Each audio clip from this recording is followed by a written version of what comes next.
Hello everyone, and I hope you're having a wonderful day. Today we're diving into the most emotional reunion yet. While delivering strawberries in the city, Tieu Lac's daughter suddenly sees the young CEO, runs into his arms and cries, "Papa!" But instead of recognizing her, he pushes her away in panic, until one forgotten memory changes everything.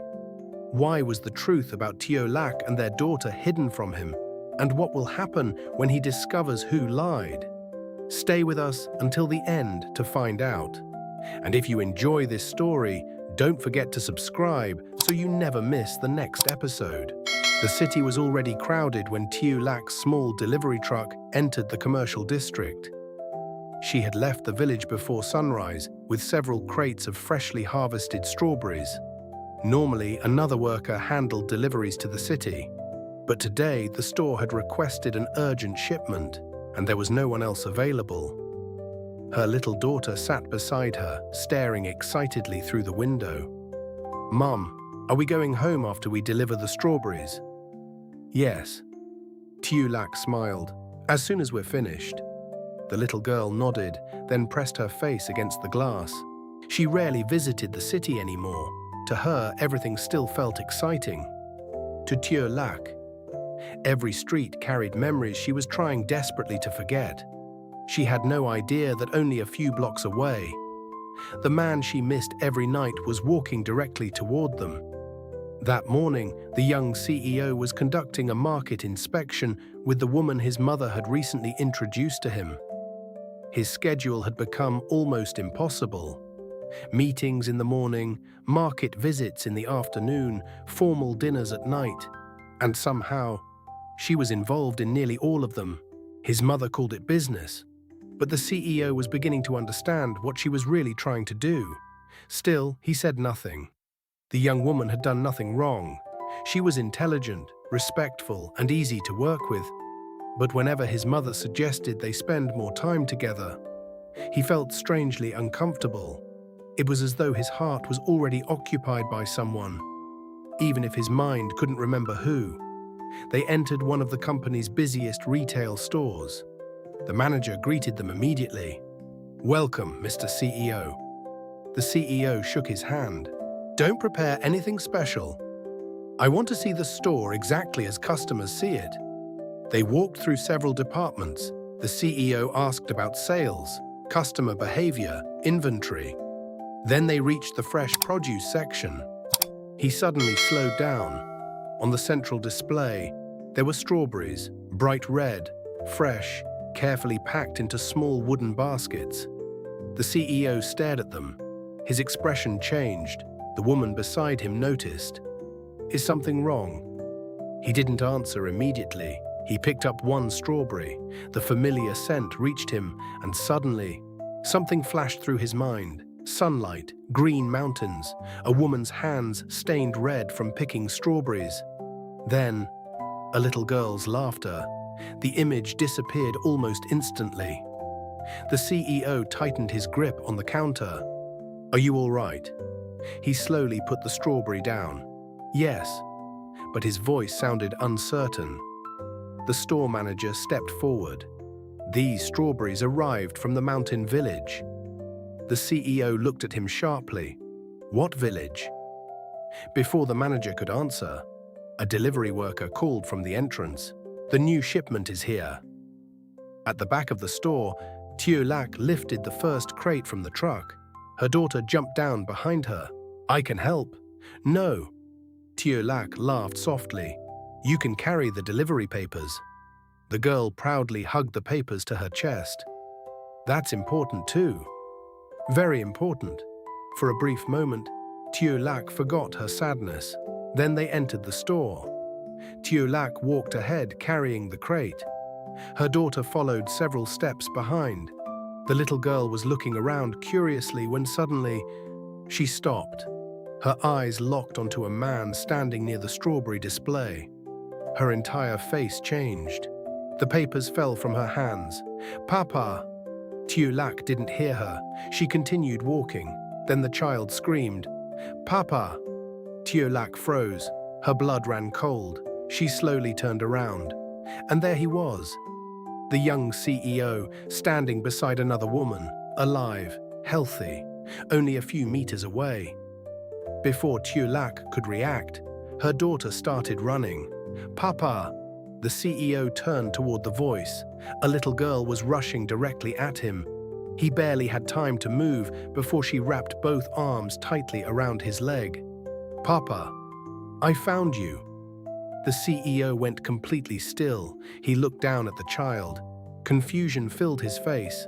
The little girl laughed through tears. "I knew you didn't forget us. I knew you'd come back." The CEO's breathing changed. He looked around helplessly. Customers were staring. Employees had stopped working. The woman beside him looked shocked. "Do you know this child?" He slowly shook his head. "No." The little girl's smile faded. "Papa?" He stared at her. "I think you've mistaken me for someone else." The child shook her head immediately. "No, you're my papa. I waited for you every day." The CEO's heart suddenly began pounding. Tieu Lac finally reached them. "Come here." Her voice trembled. The little girl refused to let go. "No, Mom. It's Papa." The moment the CEO heard the word Mom, he looked up and saw Tieu Lac. Their eyes met. Neither spoke. The noise of the store seemed to disappear. The CEO didn't recognize her face, and yet, something inside him reacted instantly, a feeling so powerful that it frightened him. His chest tightened. His fingers began trembling. Tieu Lac stared at the man she had loved, then at the unfamiliar woman standing beside him. She forced herself not to cry. "I'm sorry." She reached for her daughter. "We should go." But the little girl held onto him even tighter. "Papa, don't let Mum take me away. Come home with us. Grandma misses you too." That sentence struck something inside the CEO. Grandma, home, Papa, strawberries. Suddenly, his head exploded with pain. A child's laughter echoed inside his mind. Then a tiny voice, "Papa, catch me." A strawberry field flashed before his eyes. A woman laughing, 3 shadows walking together beneath the sunset. The CEO gasped. He pressed both hands against his head. "No." The little girl looked terrified. "Papa." She reached toward him, but overwhelmed by pain and confusion, he reacted instinctively. "Don't." His arm pushed forward. The little girl stumbled backward. She fell onto the floor. The entire store fell silent. Tieu Lac immediately rushed to her. "My baby!" The child wasn't badly hurt, but when she looked back at her father, her expression shattered Tieu Lac's heart. She wasn't crying because she had fallen. She was crying because her father had pushed her away. "Papa." Her voice trembled. "Don't you love me anymore?" The CEO stared at her. He wanted to answer, but another wave of pain tore through his skull. Then his eyes moved toward Tieu Lac. A broken memory suddenly surfaced. Her face, her smile, her voice calling him from somewhere far away. His knees weakened. He grabbed the display table to keep from falling. And without knowing why, a name escaped his lips. Tieu Lac. Tieu Lac stopped breathing. The CEO stared at her in horror. He didn't know who she was. But somehow, he knew her name. And that single word was about to tear open every secret his mother had tried so desperately to bury. Tieu Lac? The name hung in the air. Tieu Lac stared at him, unable to move. For weeks, she had imagined hearing him call her name again, but never like this. Not with fear in his eyes, not while their daughter sat crying on the floor between them. The CEO pressed one hand against his temple. "Why do I know your name?" Tieu Lac's lips trembled. Before she could answer, their daughter struggled out of her arms. "Because she's Mommy." The little girl pointed at Tieu Lac through her tears. "And your papa? We're your family." The CEO froze. Family. That word hit harder than the headache. He looked from the child to Tieu Lac, then to the strawberries scattered across the floor. Suddenly, another memory broke through. Tieu Lac standing in a strawberry field, laughing as she wiped dirt from his shirt. Their daughter running between them, his own hands lifting the little girl high into the air. Then darkness swallowed everything again. He staggered. The woman beside him quickly caught his arm. "You need to sit down." But when she touched him, the little girl stared at her. "Who are you?" No one answered. Her frightened eyes moved from the woman back to her father. "Papa, why is she holding you?" The question made the entire situation even more painful. Tieu Lac immediately stood. "That's enough." She picked up her daughter. "We're leaving." The CEO looked at her sharply. "Wait." Tieu Lac stopped. His voice trembled. "You can't appear out of nowhere. Tell me you're my family, and then walk away." Tieu Lac slowly turned. Pain filled her eyes. "We didn't appear out of nowhere. You disappeared from our lives." The words struck him silent. The CEO looked toward the store manager. "You knew her, didn't you?" The manager lowered his head. "Sir, answer me." After a long hesitation, the manager nodded. "Yes. She has delivered strawberries here many times, since before your accident." The CEO's expression changed. He turned toward his assistant. "You knew too." The assistant couldn't meet his eyes. That silence was enough. The CEO suddenly realized this wasn't one forgotten relationship. It was a secret everyone around him had been protecting. "How many people know?" No one answered. His voice rose. "How many?" Tieu Lac hugged her daughter tighter. She had never wanted this moment to happen inside a crowded store. She had never wanted him to discover his past through humiliation and confusion. "Please stop." He looked at her. "Then tell me the truth." She swallowed hard. "What truth do you want?" "Everything." Tieu Lac's eyes filled with tears. "You really want to know?" He nodded. She looked down at their daughter, then quietly said, "Before your accident, we lived together. You came to the village. You worked beside us. You helped the farmers. You visited your father with us. And every night, our daughter waited for you to come home." The CEO's face slowly lost color. Tieu Lac continued, "You weren't just someone I knew. You were the man we built our life around." Their daughter suddenly reached into her tiny backpack. She pulled out a folded piece of paper. It was worn at the edges from being opened too many times. "I brought this to show Grandma." She unfolded it.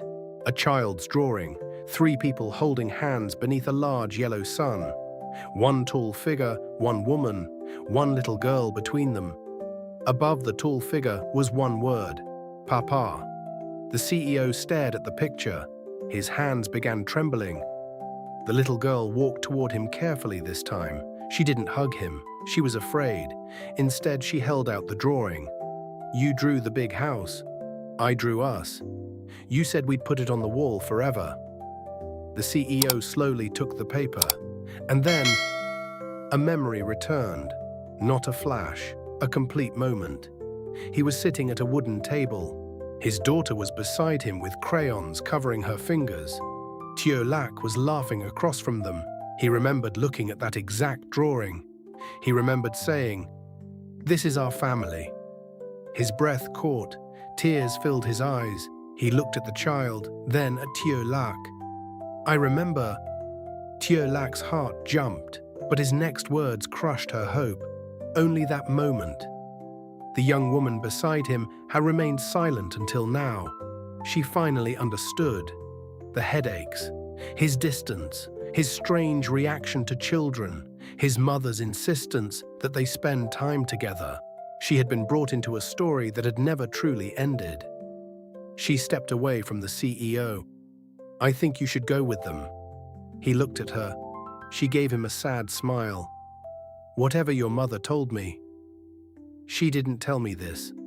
Tieu Lac said nothing. She didn't blame the woman. The person standing before her wasn't an enemy.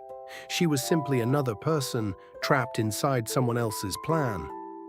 The CEO looked at Tieu Lac again. "Why didn't you come to me?"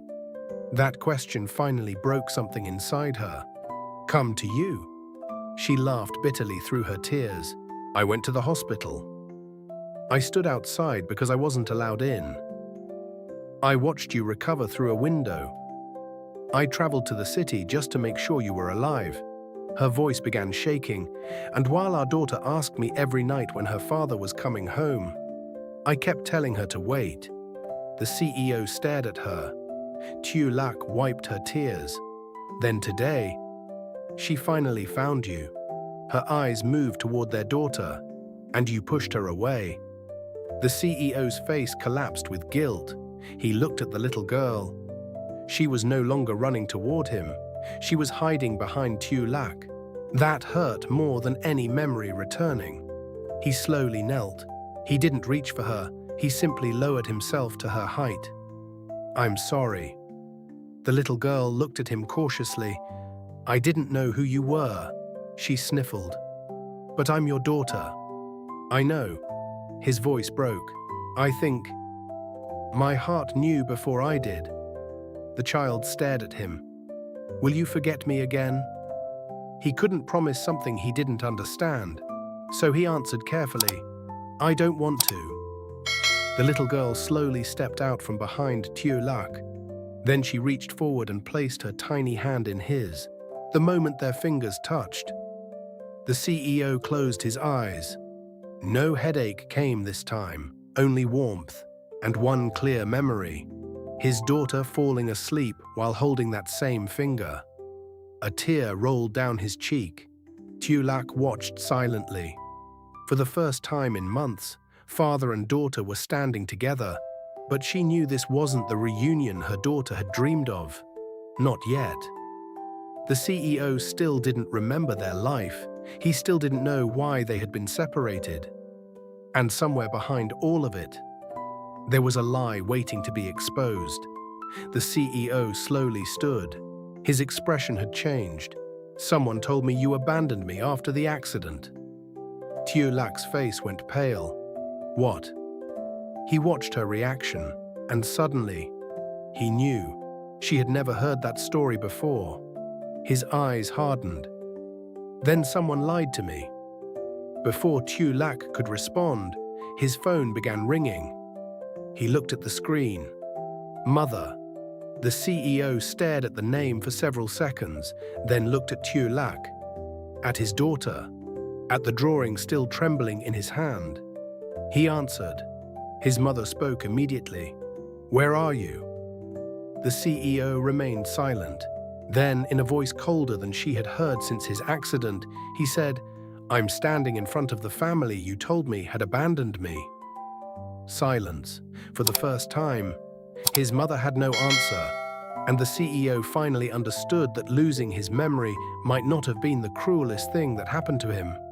The cruelest thing was what people had done with the truth while he couldn't remember it. During a market inspection in the city, the young CEO unexpectedly crosses paths with Tieu Lac and their daughter, who have come to deliver fresh strawberries from the village. The moment the little girl sees him, she runs into his arms, crying, "Papa!" But the CEO cannot recognize her and, overwhelmed by confusion and a sudden headache, accidentally pushes her away. Heartbroken, the child wonders why her father no longer loves her. Then the CEO sees Tieu Lac, and fragments of their forgotten life begin returning.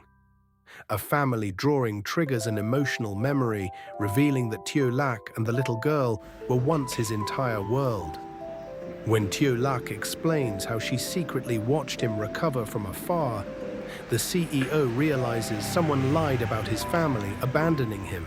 Holding his daughter's hand, he finally confronts the terrifying question: who deliberately erased Tieu Lac from his life?